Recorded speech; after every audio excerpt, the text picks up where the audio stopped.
What is up guys, Kayn here, and in this video we're going to go over one of the high spenders which I have beaten, and as you can see it was over 1.2 or 1.3 million core power difference, which is quite huge at the current stage in the game. We're going to talk over what he did wrong, what he could have done better, and what possibly he can change. So, going into here, as you can see, the fight was rather easily won. So, first things first, Rakan do indeed counter Sylph. Not Sylph in general, but countered the tree frontline which he had. So, from the first glance, both of his awakenings, or rather enlightenments, are bad. First of which are the Watchers. He has the Red's Enlightenment, which only grants, I believe, some additional damage for rooted targets or stuff like that, which isn't that good.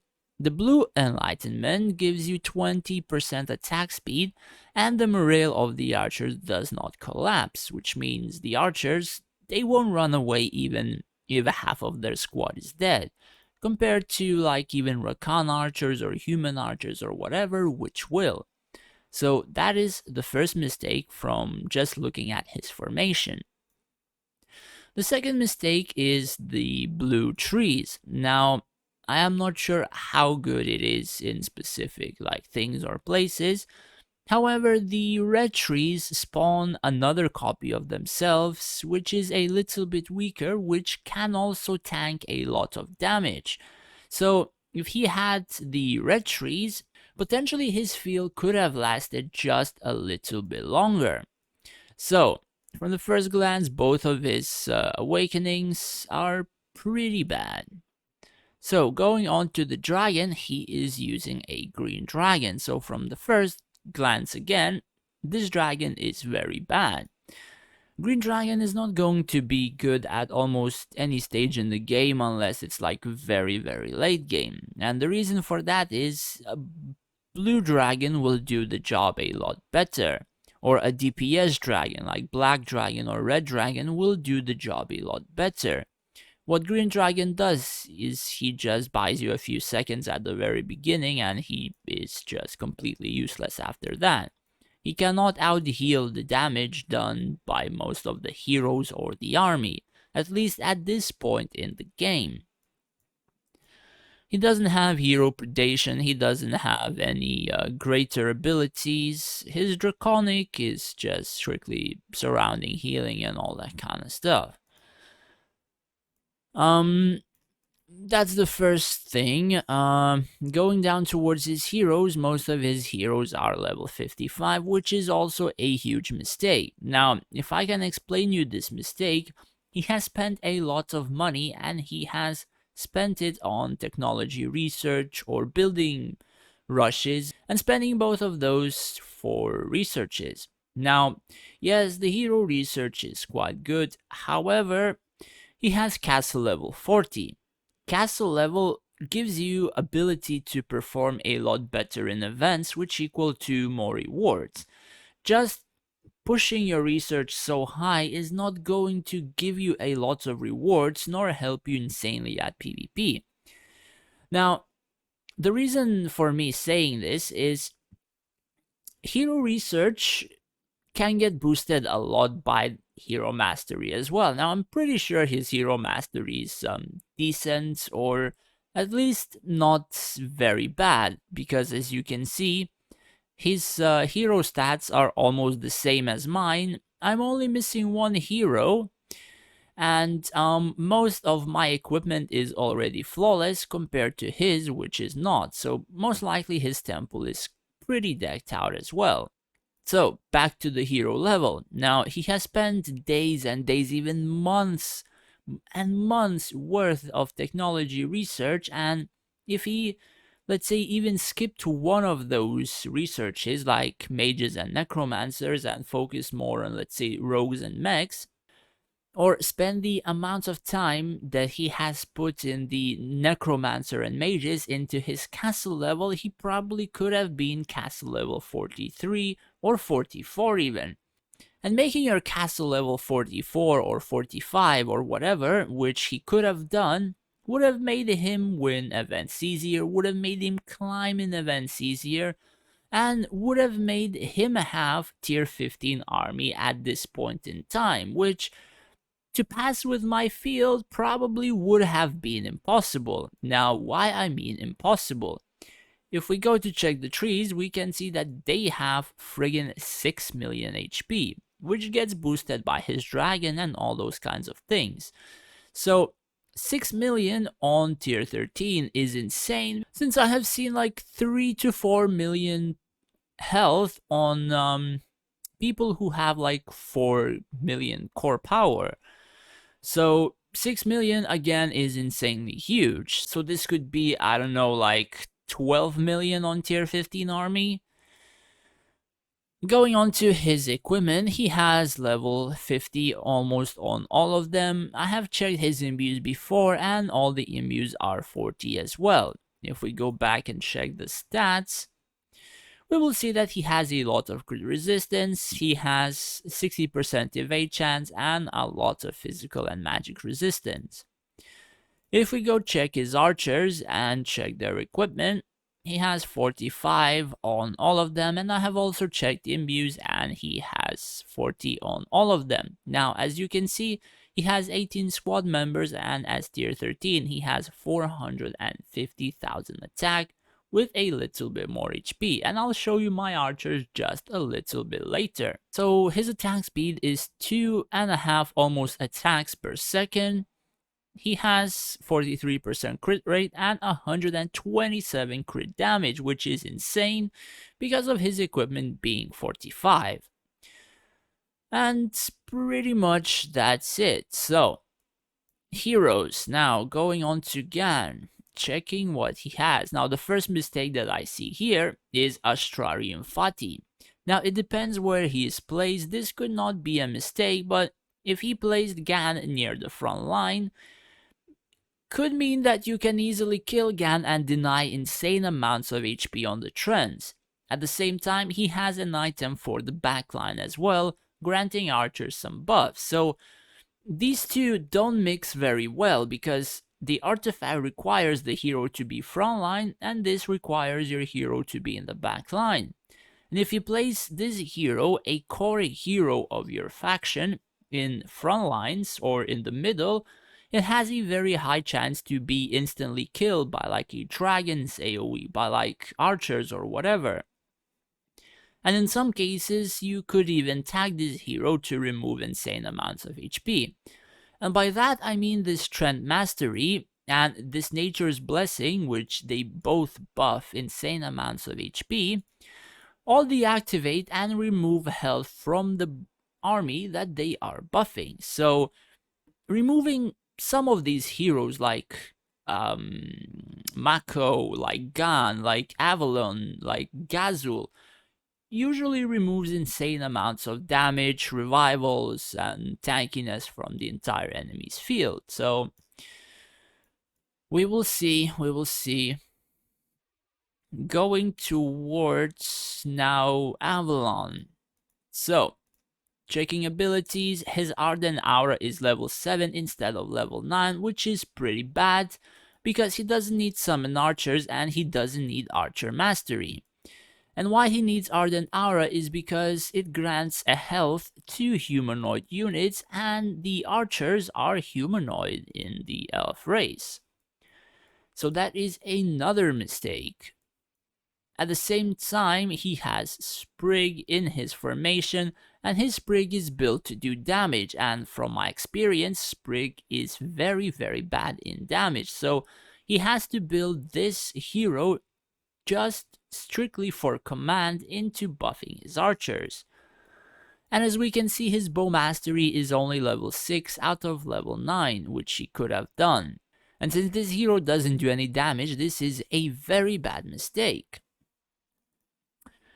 So, Pretty much that aside, his Nora is quite good. He has Draconic Storm, decent stats, nothing too major. His Nora, however, doesn't have Strike Commander, which is quite weird. I don't understand why he has level 5 combat reload. Because Nora has to have all of her passive skills level 9. So as you can see, this is my Nora. I have level 8 Draconic Storm, I have level 9 abilities, and level 10 Destructive Rage. So, going on to his Basric, where is he? So, his Basric has a Drake set, which is good. However, he has the basic Rogue set, which is not that good. It just applies a chance to poison the enemy. Now, why is it bad? Because if we go on to my Basric, you can see I also have a Drake set.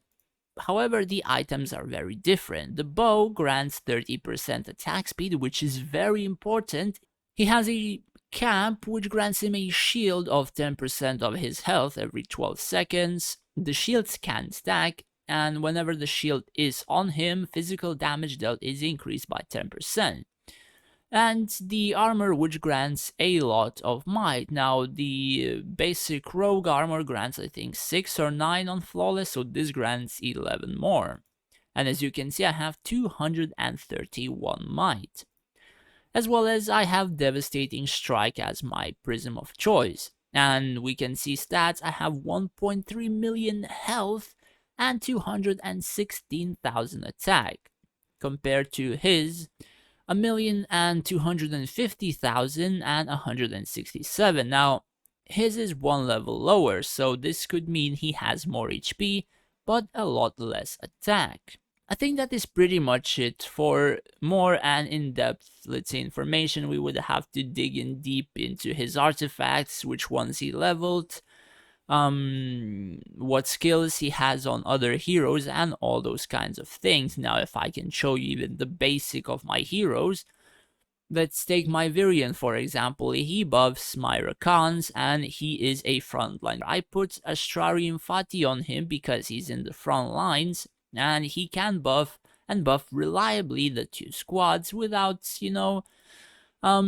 having a chance to remove some core things off my field. Now, since I have focused him to be my front line, he has level 10 Light Safeguards, level 8 Lionheart Blade, and level 10 Crusader Shield. And he is able to tank a lot, and I do mean a lot. So my field again is pretty highly decked out. And as you can see, my Rakan archers are insanely overpowered. And again, there is a reason for that as well. So, if we go on to my Yip, you can see that Yip has nearly all flawless. Don't mind the artifact because I don't have another gladiator to put this armor on, so I just put it on for additional command. So I have this, which gives lifesteal to the archers and abilities. And as you can see, my Tailwind is level 9, and eventually I will make my way towards level 10.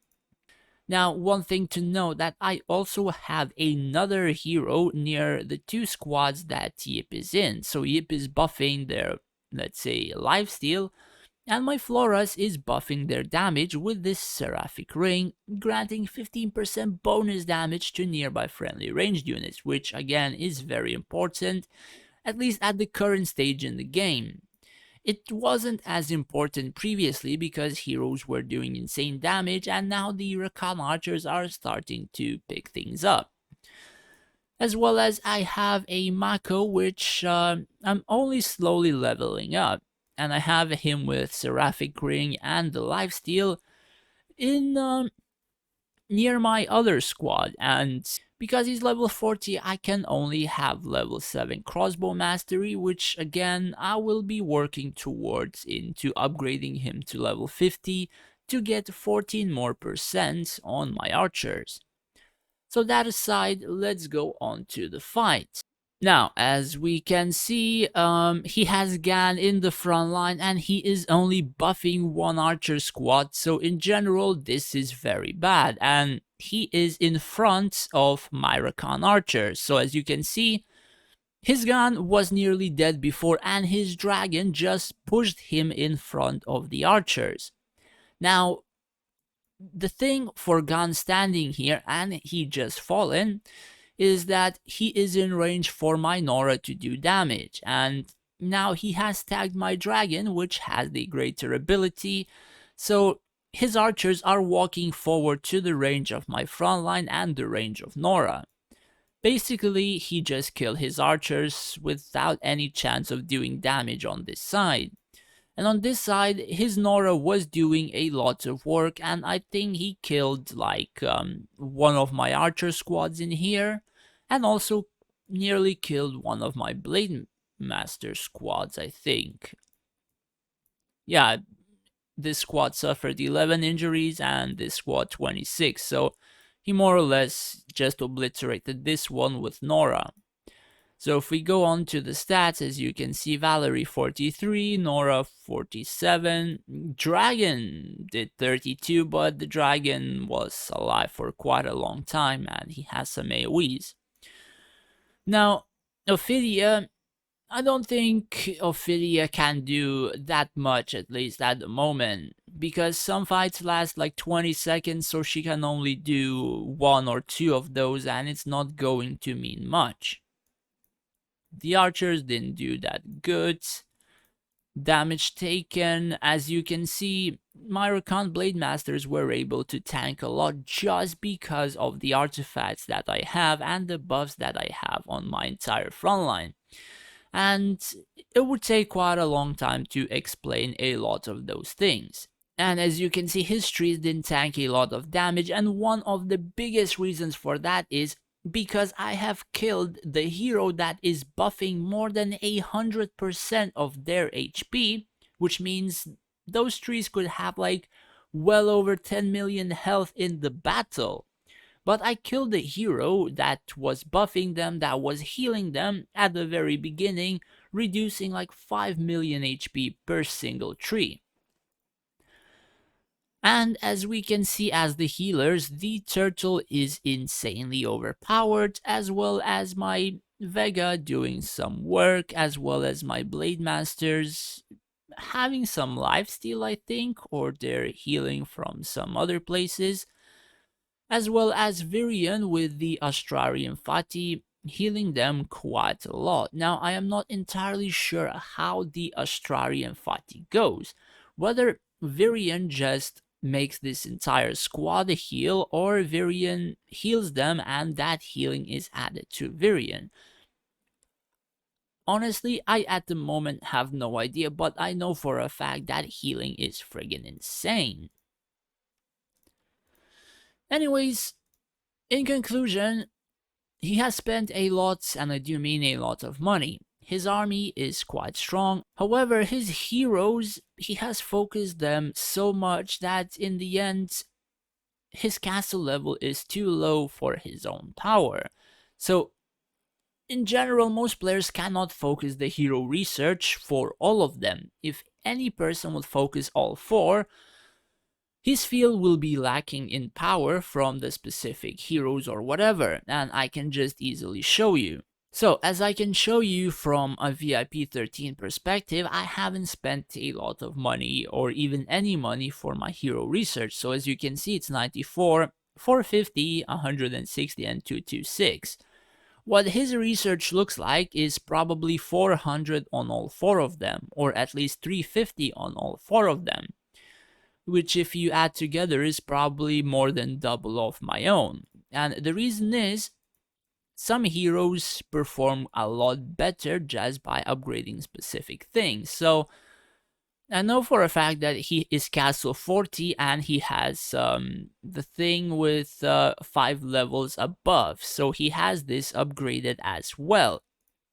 Which means this research with almost the best possible research percentages, it will still require him more than 1 month, maybe even 2 months to finish this one tier.